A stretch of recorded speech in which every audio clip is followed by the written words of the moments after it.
J'ai toujours voulu faire un poème en français et c'est le Chekwa. C'est un poème d'Anna Magbal et j'ai traduit ça quand j'avais 20 ans pour comprendre et je me challenge de partager ça avec vous en français et j'espère que vous allez comprendre. Donc on va lire ce premier strophe de poème Chekwa, Chekwa qui veut dire plainte. C'est un poème d'Alama Iqbal. Alama Iqbal écrit une plainte à Dieu. Et du coup, c'est le premier strophe.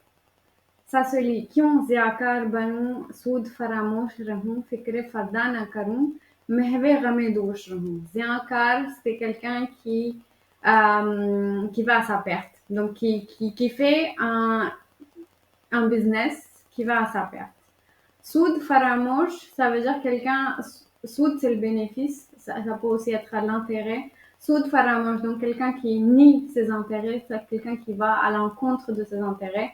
Kyun ziankar banou, pourquoi j'irai à ma perte, soud faramosh, et que je nierai, je dédaignerai mes intérêts.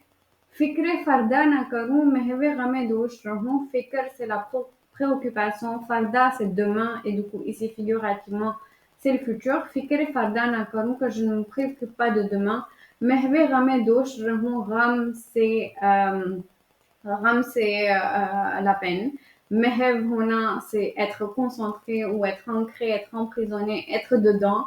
Rame dosh, dosh c'est hier, donc ici figurativement c'est le passé. Mehve rame dosh, que je reste emprisonné dans le passé.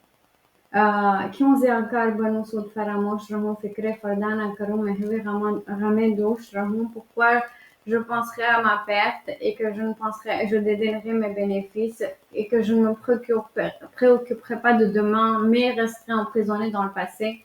Nale bulbul ke sunon और हमें तन गोश रहूं que j'écoute. Nale, c'est les pleurs. Bulbul, c'est un oiseau. Que sunon, donc écouter. और हमें तन गोश रहूं. हमें तन, ça veut dire de toutes mes forces, de tout mon tan, c'est le corps. Donc de tout mon corps. Gauche, gauche, c'est l'oreille en persan, donc que je reste concentré de tout mon corps.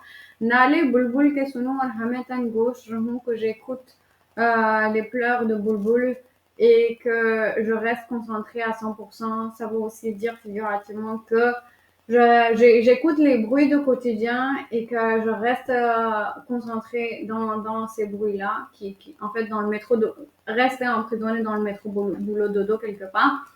Ham nava, ham, c'est le mot, un suffixe qui est utilisé, préfixe qui est utilisé pour quelque chose qu'on partage. Donc, ham saya, quelqu'un avec qui on partage l'ombre, donc c'est le voisin.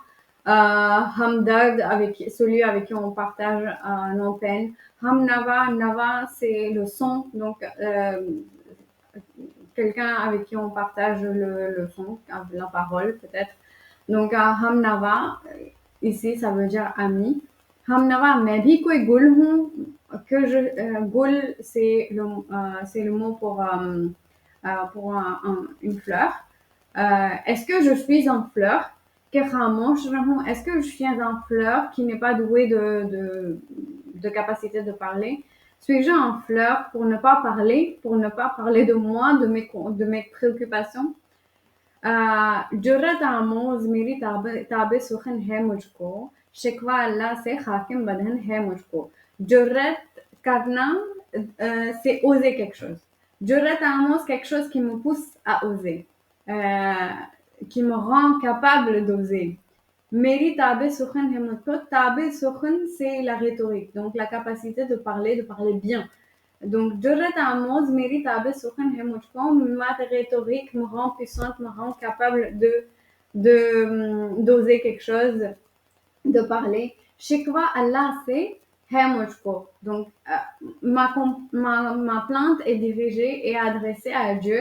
Et Hakim Badhan au milieu, entre les commas, enfin, entre les guillemets, c'est une expression pour dire que je mange la terre, que la terre soit dans ma bouche, tellement ce que je dis vaut pas le coup et